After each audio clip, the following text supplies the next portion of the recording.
So welcome to हमारे घर की रसोई की किचन में पार्ट टू में, जिसमें पार्ट वन में मैंने आपको बनाया था, दिखाया था आपको बना के दाल बाटी एंड चोखा। वो पार्ट वन था और ये पार्ट टू है, जिसमें मैंने आपसे याद है फ्रेंड्स, मैंने आपसे कहा था कि फर्स्ट पार्ट में मैं आपको बाटी बनाना सेकंड पार्ट में बताऊंगी और मैं थाली दिखाऊंगी कि हम लोग की जो थाली होती है कंप्लीट वो कैसे बन के आती है।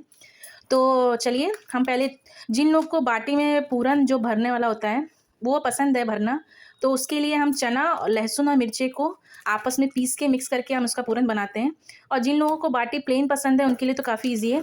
मेरे घर में बाटी भरी हुई पसंद आती है सबको। तो चलिए हम भुने हुए चना है ये, भुने हुए चने का, लहसुन का और मिर्ची का आपको हम पूरन बना के दिखाते हैं कैसे बनाया जाता है।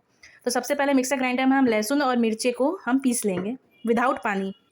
तो ये देखिए फ्रेंड्स, हमारा जो लहसुन और मिर्चा था ये पीस चुका है। तो अब हम इसी मिक्सी जार में भुने हुए चने को हम डाल देंगे। ये टोटल 180 ग्राम का पैकेट था मेरा, मैं करीबन 150 ग्राम ले रही हूँ। 150 ग्राम चना है ये भुना हुआ। अब हम इसको भी पीसते हैं। तो ये देखिए फ्रेंड्स, हमारा चना जो है वो भुन गया है। तो अब हम इसको बर्तन में निकाल लेते हैं। तो हमने इसको पलट लिया है और अब हम इसमें डालेंगे 1 चम्मच से थोड़ा सा कम नमक, और इसमें हम डालेंगे थोड़ा सा सरसों का तेल ताकि ये बंध जाए अच्छी तरह। और अब हम इसमें थोड़ा सा हरा धनिया डालेंगे और अब हम इसको अपने हाथों से अच्छी तरह से मिक्स करके मिला लेंगे। जिन लोगों को सादा नहीं पसंद है वो इसमें अमचूर, लाल मिर्च पाउडर और जो अचार होता है हम लोग का आम का या भरवा लाल मिर्चे का, उसका मसाला डाल के इसको और स्पाइसी और चटपटा भी बना सकते हैं। मैं इसमें इतना ही इंग्रेडिएंट मिला रही हूँ क्योंकि मेरे घर में लोगों को ऐसा ही पसंद है।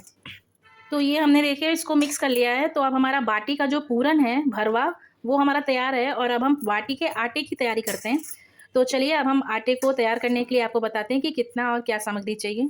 तो ये देखिए फ्रेंड्स, हमने आटा ले लिया है और आटे में अब हम इसमें 1 चम्मच नमक मिलाएंगे, 1 चम्मच अजवाइन मिलाएंगे हम,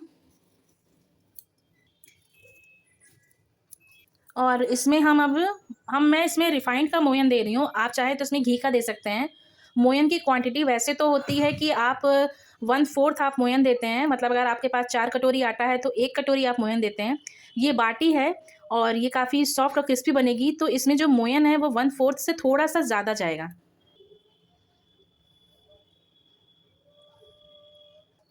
ये मैंने मोयन ले लिया है और अब हम इसको पहले बिना पानी के हम इसको अच्छी तरह से मिक्स करेंगे। उसके बाद हल्का हल्का पानी डाल के हम इसको गूँथेंगे।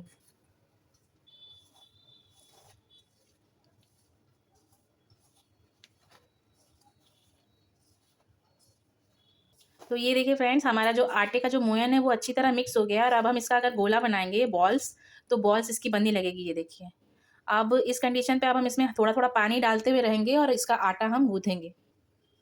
पानी भी डाल रहे हैं। एक चीज़ और है कि इस बाटी का जो आटा होता है इसको हम आटा, जैसे हम नॉर्मली आटा गूँथते हैं उस तरीके से नहीं गूँथना होता है। इसका आटा इसी तरीके से गूँथना होता है जिस तरह से आप देख रहे हैं कि हाथ चल रहा है, उसमें हम अपने मुट्ठी को जो बंद करके हम जो मसलते हैं वो चीज़ नहीं करेंगे।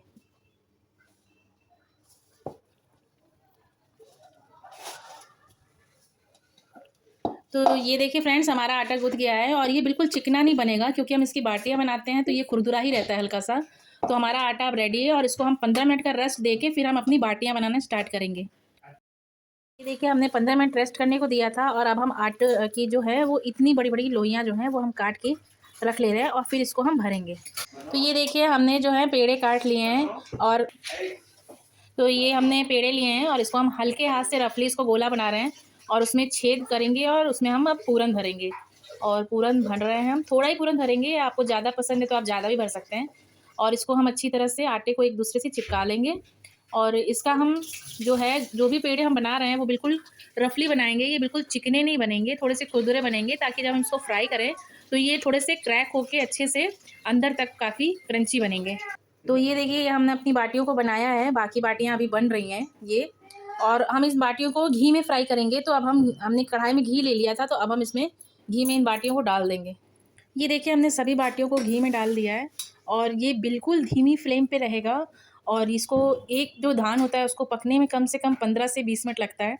तो ये बिल्कुल धीमी आंच पे है, इसकी फ्लेम बिल्कुल धीमी है और ये इसी फ्लेम पे ये धीरे धीरे पकेगा। और जब बाटियाँ एक तरफ से हल्की सी नीचे लाल हो जाएंगी तो ये बाटियाँ ऊपर आ जाएंगी, तेल के ऊपर फ्राई होने लगेंगी, तो हम इसको पलट देंगे। तो ये देखिए, हमारी बाटियाँ फ्राई हो रही हैं। मैंने फ्लेम जो है अब तेज़ कर दिया है। हम इसको बीच में धीमा और तेज़ करते रहेंगे। और जब बाटियाँ लाल तरह कलर की हो जाएंगी तो हम इसको निकाल के हम अपना दूसरा बाटियाँ इसमें डाल देंगे।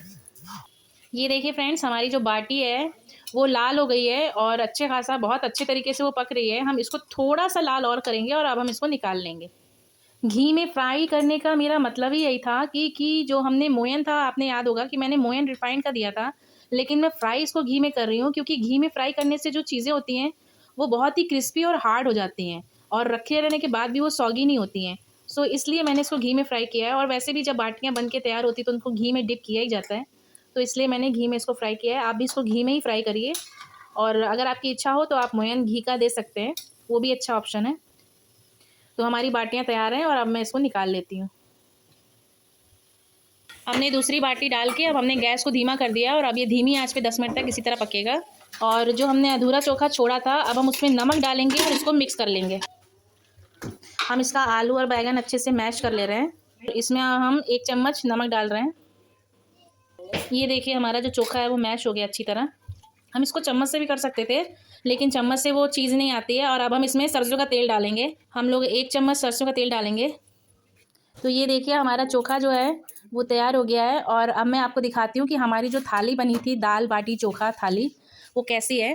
तो ये देखिए हमारी दाल बाटी चोखा थाली है। और मैंने अपना जो अचार एक बनाया था, आपने देखा होगा कि एक वीडियो थी मेरी जिसमें सिंघाड़े के छिलके की चटनी थी, तो मैंने वो चटनी भी इसमें रख दी है। तो ये है पूरी टोटल थाली जो बहुत अच्छी तरीके से बनी है। और आप भी इस थाली को अपने घर में बनाइएगा और ट्राई करके बताइएगा कि आपको मेरी ये थाली कैसी लगी। तब तक के लिए आप मेरे चैनल को लाइक करिए, शेयर करिए, सब्सक्राइब करिए and good night, bye friends.